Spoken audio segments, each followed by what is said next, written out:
Oh, for God's sake, I've changed my theory on this again. What is it with this case? Anyway, you might have seen my latest reading where relatives came up. I think people might be looking at this completely wrong. I've just watched the interviews with Daniel's mother, and as people keep pointing out, she doesn't come across as a very nice woman. What if she got them taken away? Anyone thought of that? Because she makes it quite clear she was bothered by those children. I think people are reading Daniel wrong. I don't think he's guilty of anything apart from being a mummy's boy. I think he's frightened of her. I think he'll do anything she says. If you've noticed, a lot of people have, that the yard is suddenly now spotless. Now the kids aren't there. Was Janey pissed off that they were living in her trailer and wanted them gone? Why was she on the phone to her brother before and after they went missing? Have the police searched her brother's house?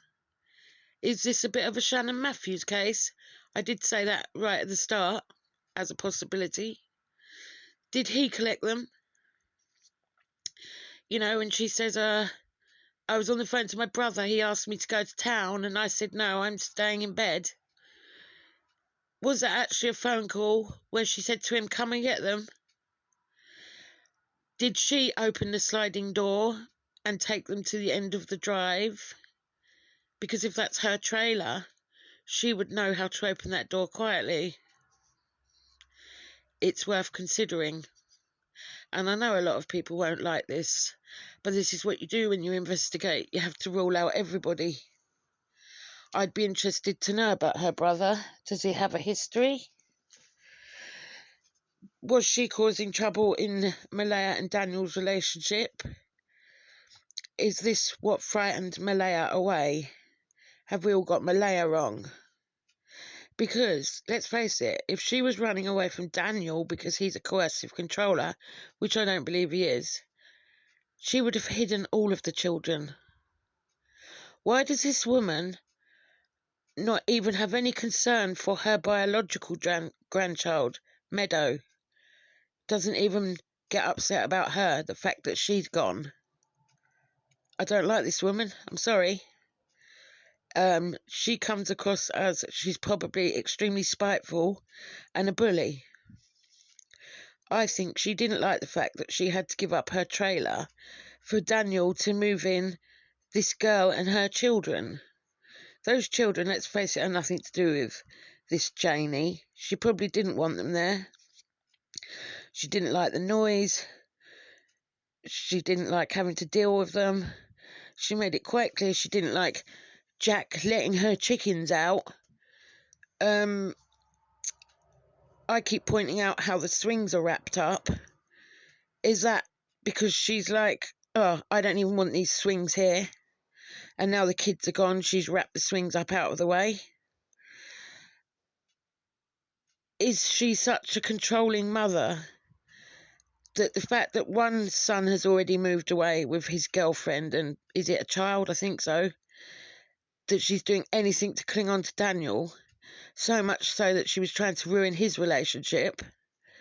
Is it her that anonymously reported them to child protection? We don't know. We're never going to find out who made the reports because they're usually anonymous. Did she do that to stir up trouble and that didn't work? So she then decided, well, I'm just going to get rid of the, excuse me, hiccups, children, and then that'll break the relationship up. Let's face it, they probably would have gone to the end of the driveway with her if they saw her as a grandma. I would like to know, were there any occasions where she did take them to the bus stop? Would this explain why Jack was only in a pull-up? Because Lily would have been old enough to get herself ready, but he wouldn't. Now she would have to grab them out of the house quick with and she wouldn't have been able to go back in and dress the boy, so she's had to take them like that, right?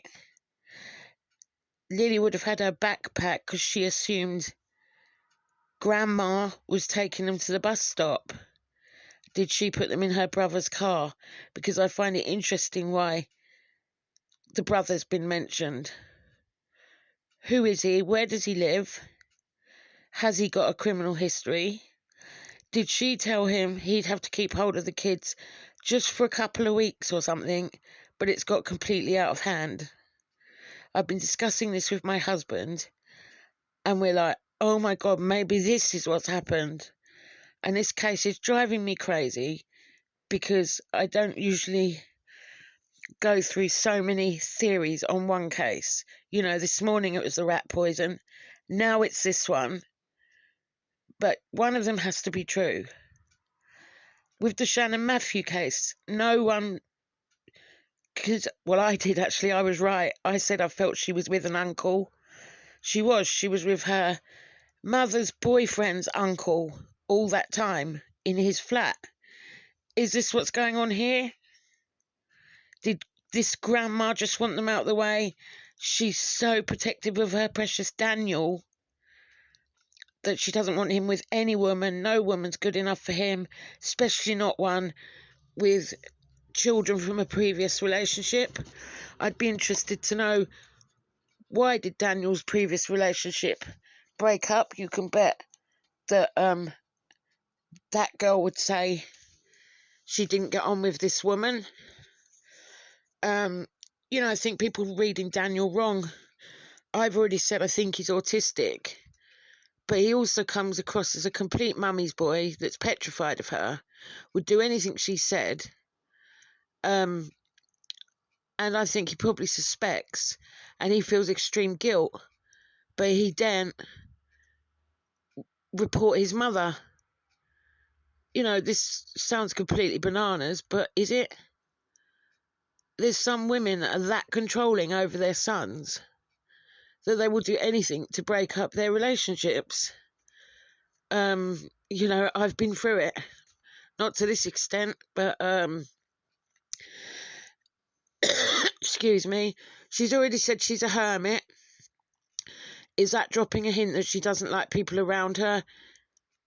As in girlfriends of Daniel's, kids of Daniel's girlfriends. I'm trying to think what else we were discussing about this.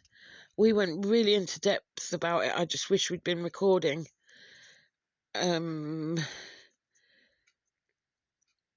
You know, she would have known how to do that door. She used to live in that trailer. The kids would have followed her to the end of the drive. She was awake, although she says she wasn't. But then she says she was. But then she says she wasn't. But then she says she was. She was awake long enough to quickly get them out of that door and to the end of the drive and then go back to bed.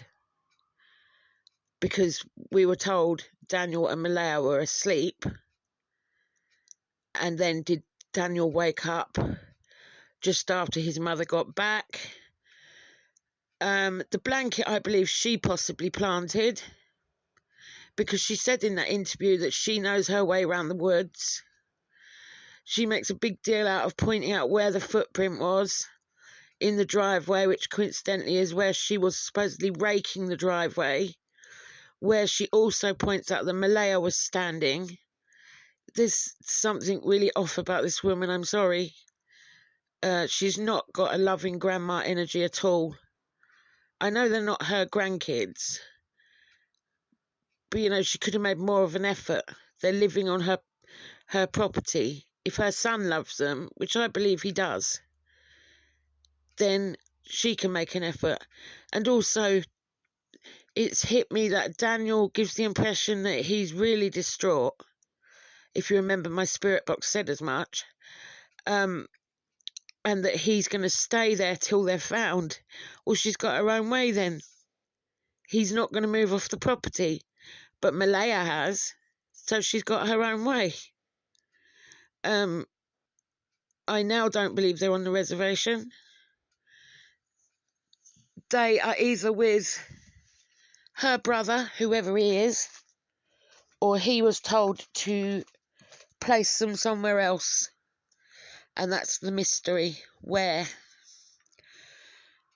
have the Canadian police looked into her properly and her brother, because she comes across as extremely defensive, doesn't she? A lot of people have said that. You're only defensive if you're guilty of something. And she drops a lot of hints as well that she shouldn't do if she's not guilty. Like, I just want to show you where it all happened. What happened?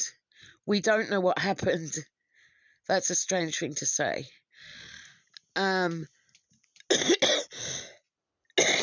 Excuse me.